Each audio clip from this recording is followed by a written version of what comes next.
Welcome to Lumina Podcast.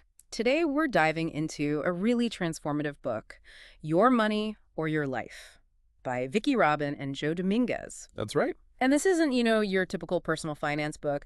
People often call it life-changing They really do. because it seems to fundamentally reshape how you think about money and maybe even your purpose.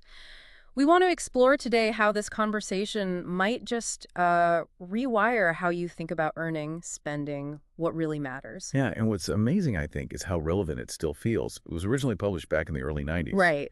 Quite a while ago now. But the authors, Joe Dominguez especially, they were real pioneers, talking about financial independence, way before F.I.R.E became this big online trend. FIRE being financial independence, retire early. Exactly. They laid down this philosophical groundwork that honestly feels more needed now than ever. Okay, so let's unpack that a bit. Your money or your life. It's not about, picking stocks or the latest budgeting app. No, not at all. It goes much deeper. It seems to pose this really profound question directly to you, the listener. Are you trading your life energy, your actual time, for stuff that doesn't truly matter? Mm-hmm. And maybe for someone listening who's, really in the thick of it, just trying to make ends meet, how does the book make that idea feel accessible, not just some abstract philosophy? That's a really good question. Because the core idea, it's actually elegantly simple, but it hits hard. Money is life energy. Right. The book argues we're just conditioned, almost programmed, to spend mindlessly. And that real wealth, true wealth, isn't about how much cash you pile up. Yeah. It's about how closely you're spending your financial life aligns with your deepest values. It really forces you to ask, what does money mean to you? Is it freedom, security, or just the ability to buy more things? Okay, and this is where it gets really practical, isn't it? The book lays out a 9-step program. Yes, a very concrete program. To actually transform that relationship with money. Let's maybe walk through some of the highlights of that journey. Absolutely. And the program's brilliance is how it moves you from just sort of vague awareness into really conscious action, financial living, consciously. Okay. So, step 1, make peace with the past. Sounds intriguing. It is. It involves calculating your total lifetime earnings, everything you've ever made. Wow. Okay. And then asking, honestly, what do I really have to show for all that effort? It's not meant to make you feel guilty. Right. It's about fostering this profound awareness. For many people, it's a bit of a shock seeing the disconnect between decades of work and what's tangibly, meaningfully left. Shows how unconsciously we trade our time. Yeah, I can see how that first step alone could be a real wake-up call. Bit of a gut punch, maybe, confronting all that past spending. Totally. And that realization flows right into step 2, track every penny you spend. Yeah, the tracking step, always a big one in finance advice. But here it's about what they call radical awareness. You meticulously log everything, every dollar, every rupee, every coffee, every subscription. Every single one. Every single one.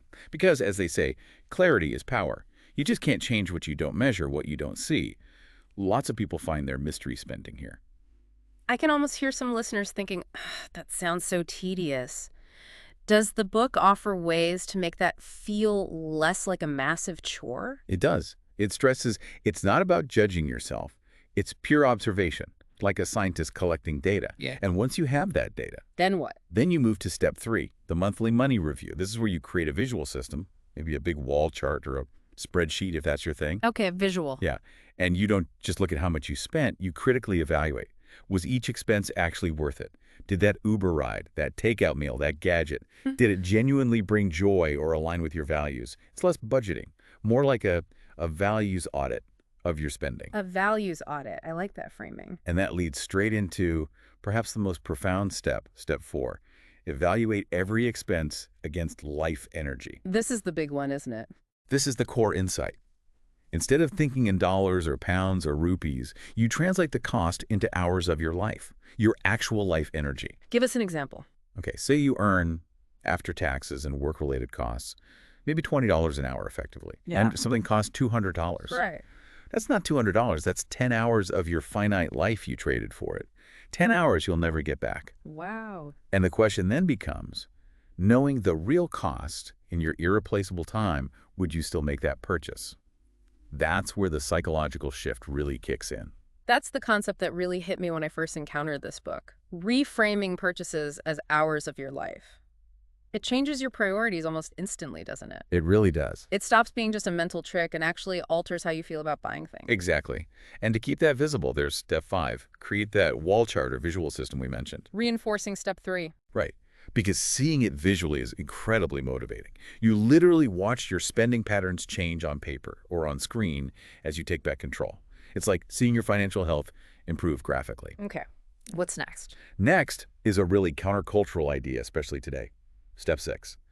Learn to value enough. Enough. Enough. In a world that constantly screams more, more, more, this step introduces the crucial concept of sufficiency.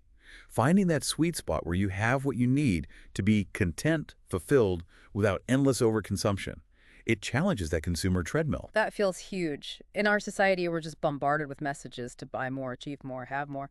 The idea of enough feels almost radical. Kind of is radical, but once you start internalizing that, you can naturally move to step 7. Reduce expenses by aligning spending with values. So not just cutting costs randomly. No, not about painful sacrifice or deprivation. It's about intentional liberation. Yeah. You consciously choose to eliminate spending that doesn't actually serve your life's purpose, that doesn't align with what you discovered matters to you. So you cut spending mindfully. Exactly. You're saying yes to what's important by saying no to the rest. It's empowering. Okay, and then step 8. Feels like we're building towards something. We are. Step 8 is achieve financial independence. This is the point where your income from investments, not your job, covers your basic living expenses. The F.I. in FIRE. Precisely. Yeah. But the book is clear. The goal isn't necessarily to quit working forever. Oh. It's about buying your time back. Achieving that freedom to choose how you spend your life energy, whether that involves paid work you love, volunteering, creative pursuits, whatever. True freedom. Time freedom. Okay. And the final step. Step 9, save, invest, and build a life of purpose. Once you've mastered your spending, once you have that independence or well on your way, it's about intentional living. Right. Working, saving, investing, not just to consume more, but to create meaning, to build a life that genuinely reflects your deepest values, free from that old financial pressure. You know, having read a few personal finance books myself, what really strikes me about your money or your life compared to others is it almost ignores the usual tactics. How so? Well, most books focus on, the best budgeting spreadsheet or complex investment strategies or how to pay off debt faster. This one seems to ask a completely different kind of question first. I think that's exactly right. While other books might help you optimize your investment portfolio, Yeah. your money or your life aims to optimize your life. It directly challenges that sort of implicit deal many of us make, trading our precious life force for things we haven't really questioned if we want or need. It's a radical reframe. Totally. It moves way beyond just budgeting. It becomes this deeply philosophical, almost spiritual examination of what you truly value. And crucially, whether your money, and therefore your life, is actually serving those values. So it blends finance with philosophy. Yes. Part practical, part spiritual, and just completely empowering. And what's fascinating is its wide appeal. It speaks to you whether you're deep in debt, saving hard, or even if you're already financially independent.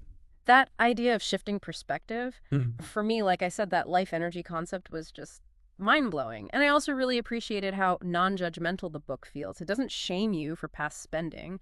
It just offers awareness and a path forward. Mhm.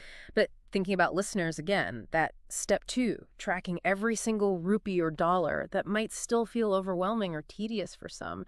How does the book suggest overcoming that initial resistance, making it feel less like homework and more like empowerment? That's a fair point. It really emphasizes that the initial effort pays off massively in clarity and control.